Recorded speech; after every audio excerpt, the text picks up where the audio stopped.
దేవరాగం జ్ఞానయోగం వ్యాసపీఠం బహువేదశాస్త్రం బోధామృతహిత శ్రీమన్నారాయణం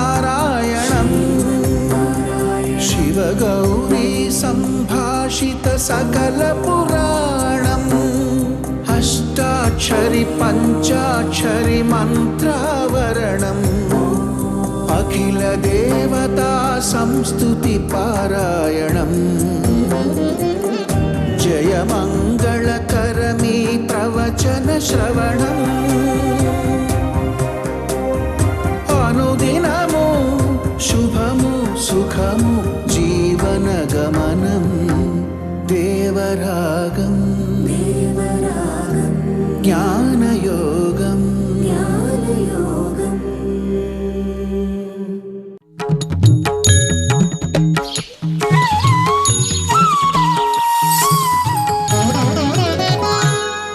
ఆపదామపహర్తారం దాతారం సర్వసంపదాం లోకాభిరామం శ్రీరామం భూయో భూయో నమామ్యహం. జయ శ్రీమన్నారాయణ. ప్రియ భగవద్బంధువులారా, భగవద్గీత 6వ అధ్యాయంలో అర్జునుడికి ఒక సందేహం కలిగింది. మంచి పని చేద్దాం అని మనం అనుకున్నప్పుడు ఆ మంచి పని పూర్తిగా చేయలేకపోవచ్చు, అప్పుడప్పుడు సగం సగం చేయొచ్చు. లేదు చేద్దామని అనిపించి దాంట్లోకి మనం ఉద్యమించకపోవచ్చు. అందులో ఉద్యమించి పూర్తి చేసిన తర్వాత ఫలితాన్ని అందుకునే లోపల మనకి ఏదైనా కావచ్చు. అలాంటప్పుడు ఆ మంచి పని చేయడం అనేది అవసరమా? హాయిగా మన మానాన్ని మనం బతికితే చాలు కదా. మంచి పనులకేసి మనం తిరగడం అనేది అవసరమా? అవసరమే. నువ్వు మంచిది అని అనుకున్నా నష్టం లేదు. నువ్వు సగం సగం చేసి మధ్యలో మారినా పర్వాలేదు. పూర్తి చేసిన తర్వాత ఫలితం పొందే లోపల ఏమైనా ఉపద్రవం వచ్చినా పర్వాలేదు. చేసినది మంచి పని ఎప్పుడూ వ్యర్థము కాదు. కనుక మంచి పనులు చేయడంలో ఎప్పుడు వెనకాడవద్దు. ఇది కృష్ణుడు అర్జునుడికి ఉపదేశం చేస్తున్నాడు.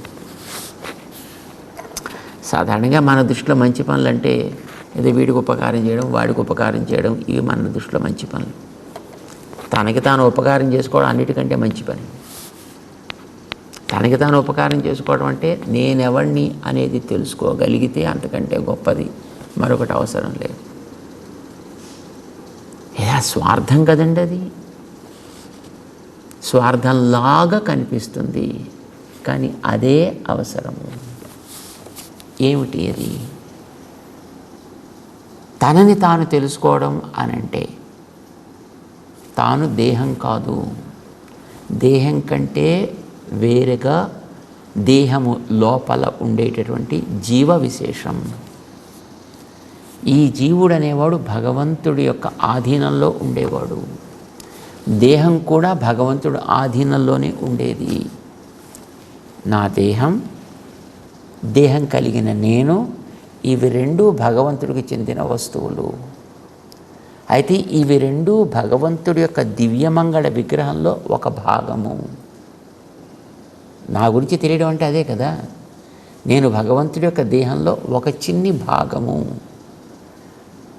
ఏ దేహంలో నేను ఒక భాగమో ఆ దేహంలో ఇంకా ఎన్నో భాగాలు ఉన్నాయి.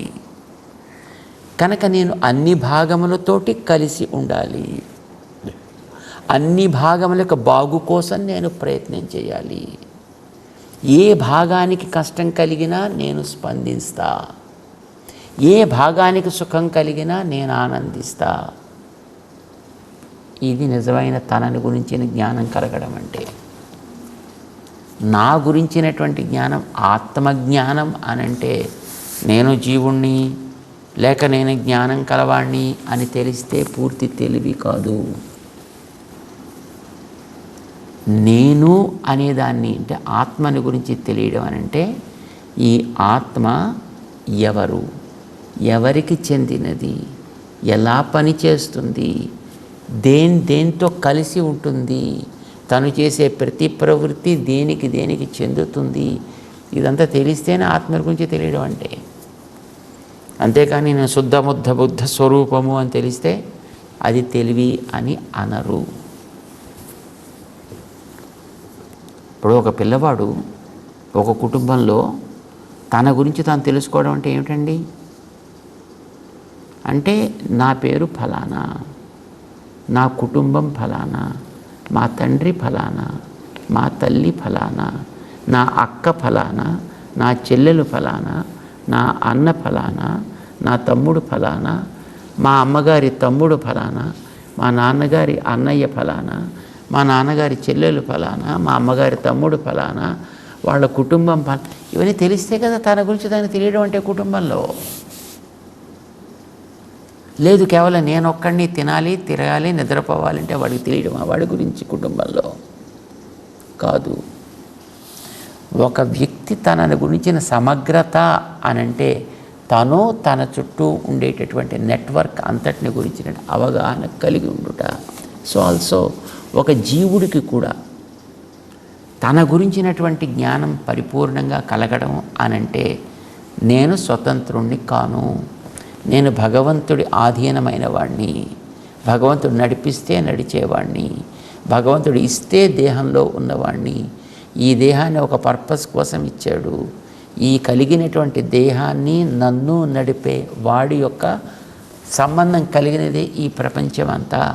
కనుక ఈ ప్రపంచంలో దేనికోసం నేను పనిచేసినా వాడికి ఆనందం, ఎక్కడ కష్టాన్ని తీర్చినా వాడికి ఆనందం, ఎక్కడ సుఖాన్ని కలిగించినా వాడికి ఆనందం.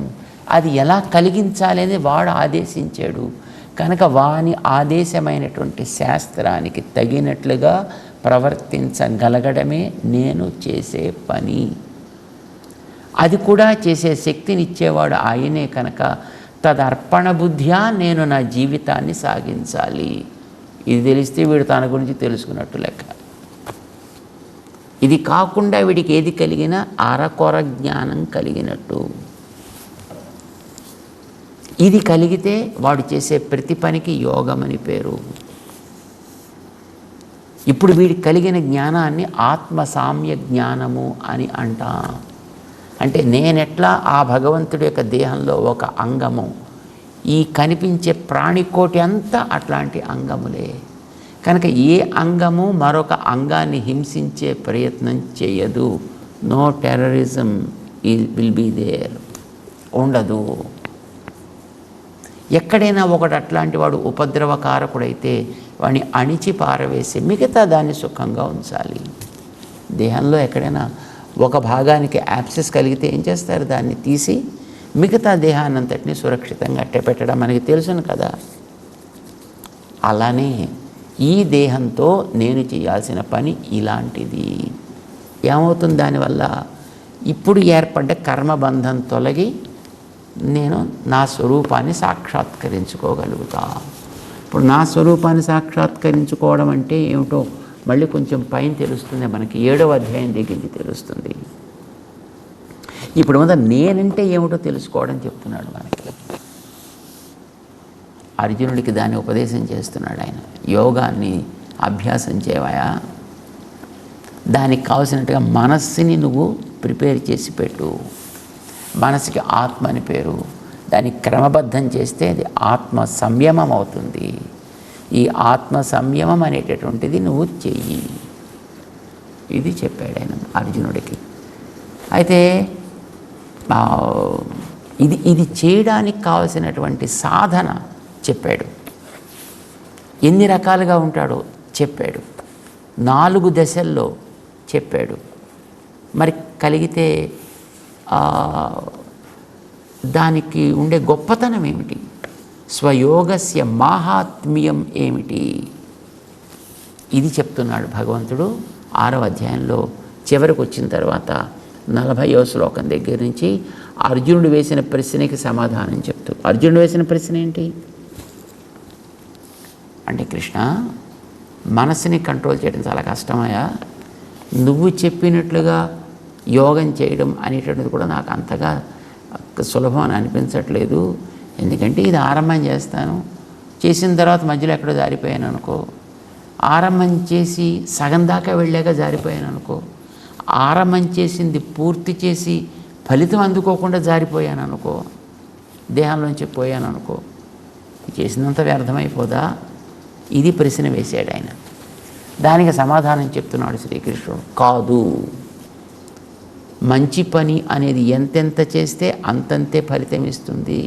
నహి కళ్యాణకృత్ కశ్చిత్ దుర్గతిం తాత గచ్చతి. మంచి పని చేయాలనుకునేవాడు ఎప్పుడు చెడిపోడు, వాడు ఎప్పుడు కూడా మంచిగానే ఉంటాడు. అయితే నువ్వు ఇందాక అడిగావే అర్జున, మంచిది సగం చేసి మధ్యలో పోయాడు అని అడిగావే, ఏం బెంగలేదయా. ఎక్కడ దాకా చేశాడో అక్కడి నుంచి వాడు కంటిన్యూ అయ్యేటట్టుగా వాడికి తర్వాత అవకాశం నేను ఇస్తాను. మళ్ళీ ఇంకోసారి జారిపోతే, జారిపోవడానికి మార్గం తీసేది వాడిలో ఉండే ఒక బలహీనత కనుక, అలాంటి బలహీనతల్లో వాడు జారకుండా ఉండేటట్టుగా ఆ బలహీనతలకి ఆస్కారం ఇచ్చినటువంటివి ఏవో వ్యసనం వాడు పూర్తిగా అనుభవించి ఇంకా వాడికి దాంట్లో అసలు నాకు ఇది వద్దని వాడే వదిలిపెట్టేటట్టుగా చేస్తాం. మంచిదే కదా. ఎలా వస్తుంది మళ్ళీ నది అంటే, ఇప్పుడు నిద్రపోతాడు అనుకోండి. ఇప్పుడు సగం పాఠం చదివి నేను నిద్రపోయా, మళ్ళీ మన్నాడు పొద్దున్నే లేచా, నేను ఇదివరకు ఎక్కడ ఆపాను అక్కడి నుంచి కదా కంటిన్యూ చేస్తున్నా. ఇదివరకు చదివింది ఇంతవరకు చదివా, ఇప్పుడు ఇక్కడి నుంచి చదువుదాం అని మనం చదువుతున్నామా లేదా? ఇదివరకు ఇంత పని చేశా, ఇక్కడి నుంచి చేద్దామని చేస్తున్నావా లేదా? అంతే. అంత సులభంగా ఉండేట్టుగా నేను చేసేవాడిని, నేను వెనకాతలేదే నియమించేవాడిని, నేను చేయించేవాడిని నేను. కనుక అది నీకు సాధ్యం అవుతుంది అవ్వదా అనే ప్రశ్న నీకు అవసరం లేదయా.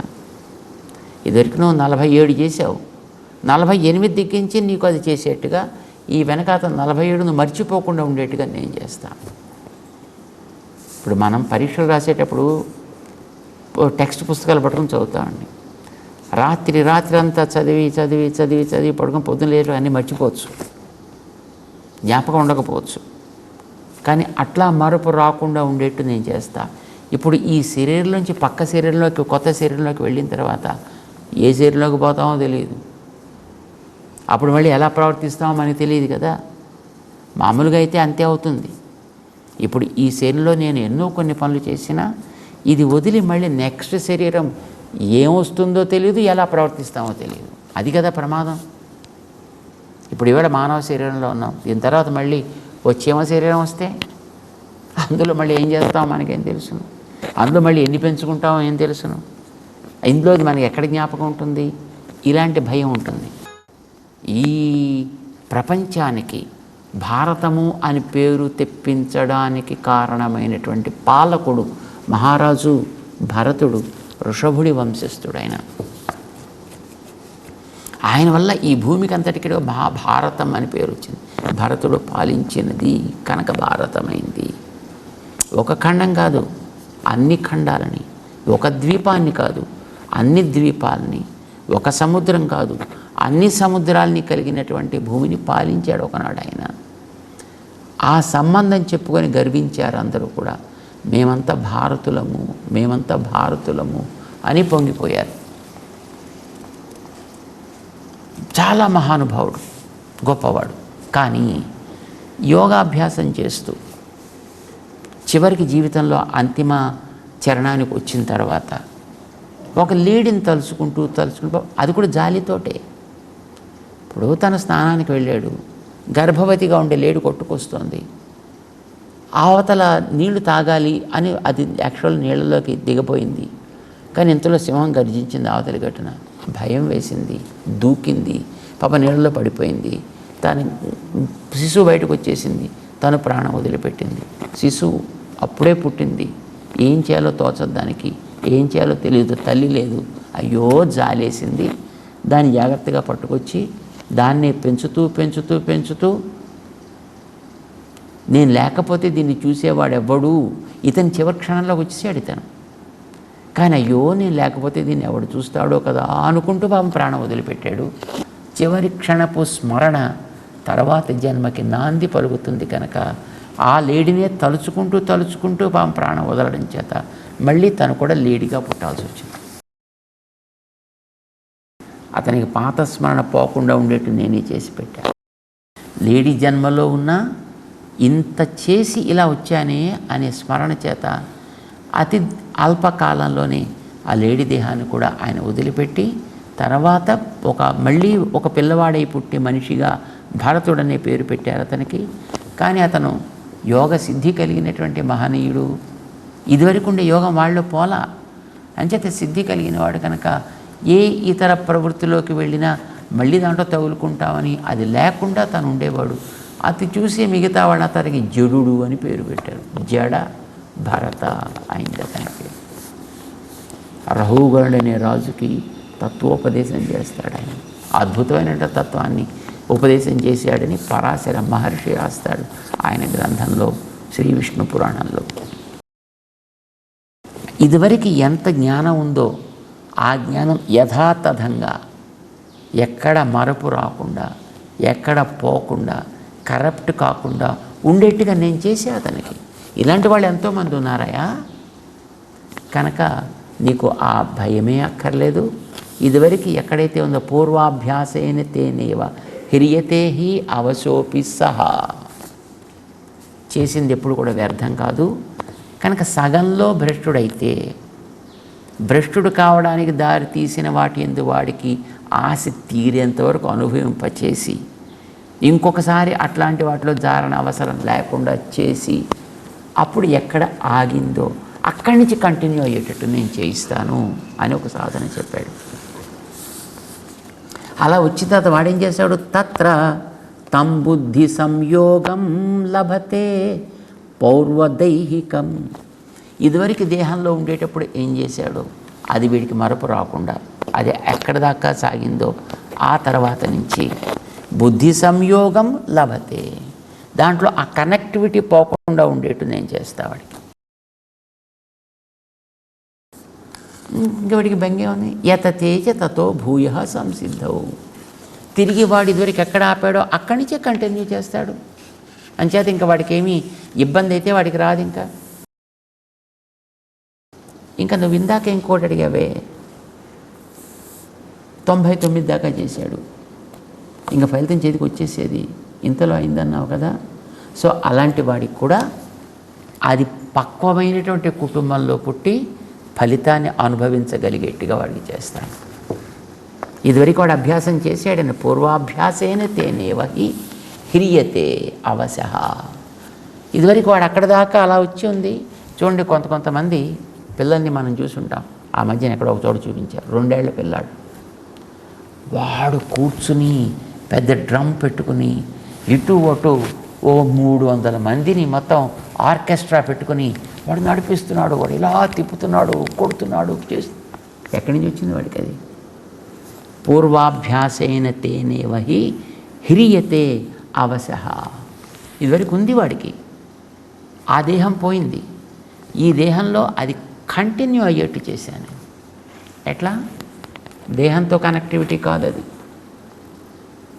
శరీరంలోంచి జీవుడు బయటకు వచ్చేటప్పుడు తనతో పాటు మనస్సుని ఇంద్రియాలని తెచ్చుకుంటాడు. ఈ మనస్సు ఇంద్రియాలతో పాటు గతంలో ఉండే సంస్కారాలన్నీ వాడు తెచ్చుకుంటాడు. వాటిని కంటిన్యూ చేస్తాడు. వాటిని పాడు చేసేట్టుగా శరీరం ఉన్నట్టయితే అవి అణిగి ఈ శరీరంతో ఉండే లక్షణాలే వాడి మీద డామినేట్ చేస్తాయి సామాన్యులమైనటువంటి వ్యక్తులకి, మనలాంటి వాళ్ళకి. కానీ నేను సంకల్పం చేసినప్పుడు ఈ శరీరపు ప్రభావం మళ్ళీ వీడి మీద లేకుండా వీడి యొక్క మానసిక ఐంద్రియమైనటువంటి ప్రభావమే శరీరం మీద పడి అదే వీడి యోగాభ్యాసాన్ని కంటిన్యూ చేసేట్టుగా నేను చేస్తాను. అంచేత నీకు ఏమో చివరికి వచ్చిన తర్వాత చేతికి అందకుండా పోతే వీడికి వేస్ట్ అయిపోతుందేమో బెంగే అవసరం లేదు నీకు. ఇక నీకు సందేహం వచ్చింది అంటే అది మంచిదని అనిపించింది కానీ చేయలే, అప్పుడు ఏమవుతుంది అని కదా. సో వాడి సంగతి నేను చెప్తున్నాను. వీడు జిజ్ఞాసురపి యోగస్య శబ్ద బ్రహ్మ అతివర్తతే.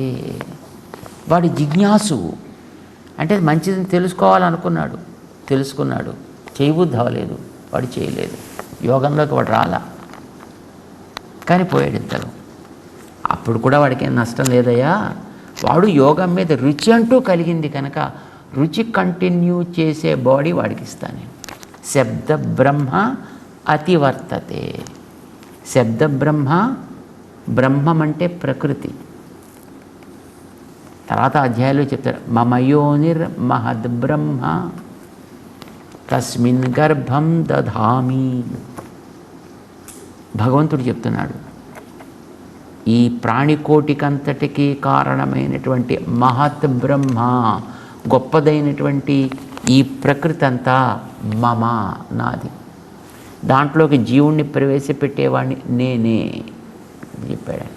అంటే ప్రకృతికి బ్రహ్మ అనేటటువంటి వ్యవహారం ఉన్నది. చాలామంది దీనికి రకరకాల అపార్థాలు చెప్పారు. శబ్ద బ్రహ్మ అతివర్తతే, శబ్దం అంటే వేదం, వేదం చెప్పేది బ్రహ్మ అంటే పరమాత్మ, అతివర్తతే బ్రహ్మం దాటిపోతాడు వీడు. వేదాన్ని దాటిపోయి పరమాత్మని దాటిపోయి వీడికి సాధించేది ఏముంటుంది అక్కడ? అసలు పరమాత్మని దాటడం అనేది ఎట్లా సాగుతుంది జీవుడికి? సో అలాంటి అర్థాలు దానికి పొసగవు. శబ్ద బ్రహ్మ, ప్రకృతిలో ఉండేటటువంటి రకరకాలైనటువంటి వికృతులు ఎన్నున్నాయో ఇవన్నీ కూడా శబ్దము వల్లనే తెలుసుకోవడానికి అవకాశం కలుగుతుంది కనుక వీటన్నిటికీ శబ్ద బ్రహ్మ అని పేరు. ప్రకృతికి పేరు శబ్ద బ్రహ్మ. ఈ శబ్ద బ్రహ్మ ఈ ప్రకృతి ప్రభావం వాడి మీద పడకుండా ఉండేటట్టుగా దీన్ని వాడు దాటి తన యోగాభ్యాసాన్ని కొనసాగించగలిగేట్టుగా వాడిని నేను చేస్తా. ఎంత అందంగా చెప్పాడు చూడండి. ఎన్ని రకాలైనా ఉండనివ్వండి ఈ ప్రకృతిలో, అది ఒక శబ్దముతో తెలిసేదైతే చాలు. ఈ ప్రకృతిలో ఏదైనా దాని వశం కాకుండా అది వీడి వశమై ఉండేటట్లుగా, తద్వారా వీడు యోగాన్ని వీడు కొనసాగించగలిగేట్టుగా వాడిని నేను తయారు చేస్తానయ్యా. కనుక నీకు ఏ రకమైనటువంటి సంశయం అక్కర్లేదు. హాయిగా నువ్వు ప్రారంభం చేసినటువంటి యోగాభ్యాసాన్ని, ఆత్మ సమదర్శన సాధనాన్ని నువ్వు కొనసాగించవచ్చును. నీకు ఏ రకమైనటువంటి సందేహం అక్కర్లేదు అని చెబుతూ 45వ శ్లోకంలో ప్రయత్నాద్ యతమానస్తు, ఎవడైతే ఇలాంటి మంచి పనిని చేద్దామని అనుకుంటాడో, యోగి సంశుద్ధ కిల్బిష, వాడు తనకుండేటువంటి పాత క్లేశములన్నింటినీ కూడా అతిక్రమించి వాటన్నిటిని కూడా దాటి అలాంటి వాటి నుంచి వాడు పరిశుద్ధుడయ్యి అనేక జన్మ సంసిద్ధ తతో యాతి పరాంగతిం, వీడు ఎంతో కాలంగా సంపాదించి పెట్టుకున్నటువంటి కర్మలన్నింటి నుంచి కూడా వీడు దాటి యాతి పరాంగతిం, వీడు కోరుకున్నటువంటి ఆత్మసాక్షాత్కారం అనే ఉత్తమ ఫలితాన్ని తప్పకుండా పొంది తీరుతాడు. మంచిది ఇది అని నువ్వు అటువంటి అనుకో చాలు, అంతే. అనుకోవడమే కష్టం అండి. అనుకున్న దానివైపు దృష్టి పెట్టడం కష్టం, దానివైపు ప్రయత్నం చేయడం కష్టం. ఇవి ఇంతవరకు తను చేయగలిగితే మిగతావన్నీ భగవంతుడే హాయిగా ముందుకు సాగేటట్టు చేస్తాను అని ఆయన వాగ్దానం చేస్తున్నాడు. ఉత్తమ స్థానాన్ని నేను పొందిస్తానయా, అసలు నేను ఇవ్వకపోయినా నువ్వే పొందగలుగుతావా. ఇది ఈ ప్రకృతికి తాను ఏర్పాటు చేసినటువంటి ఒక మెకానిజం. చేత 6వ అధ్యాయంలో మనకి చివరికి వస్తూ అద్భుతమైనటువంటి ధైర్యాన్ని భగవంతుడు ఇస్తున్నాడు. ఎప్పుడూ కూడా మంచి పనులు చేయడానికి వెనుకాడకండి, సందేహాల్ని వదిలిపెట్టండి. సంశయాత్మ వినశ్యతి అని మనకి చెప్తున్నారు. దురదృష్టం కొద్దిగా మన బతుకే సంశయాలతో ఆరంభమైంది. నేను ఇది చెయ్యాలా వద్దా, మంచిదా కాదా, అవుతుందా అవ్వదా, నాకు శక్తి ఉందా లేదా, దేవుడు చూస్తాడా చూడ్డా, ఇలాంటి వాటిని పక్కన పెట్టి హాయిగా చక్కగా మంచి పనులు చేయడానికి ఉద్యమించండి. అనుకోండి చేద్దామని, మిగతావన్నీ ఆయనే అయ్యేటట్టు చేస్తాడు. ఇది మనకు ఒక గొప్ప అవకాశం, గొప్ప ధైర్యం, మానవ జన్మకి లభించినటువంటి ఒక అదృష్టం. భగవంతుడు ఇక చెప్పాల్సినటువంటి, ముందు కొనసాగించాల్సినటువంటి ఉపదేశాన్ని చేస్తూ 6వ అధ్యాయాన్ని ముగించే దశకి తీసుకొస్తున్నాడు. తెలుసుకుంటూ మనం ఆయన యొక్క ఉపదేశాన్ని మనసుకి పట్టించుకునే ప్రయత్నం చేద్దాం. జై శ్రీమన్నారాయణ.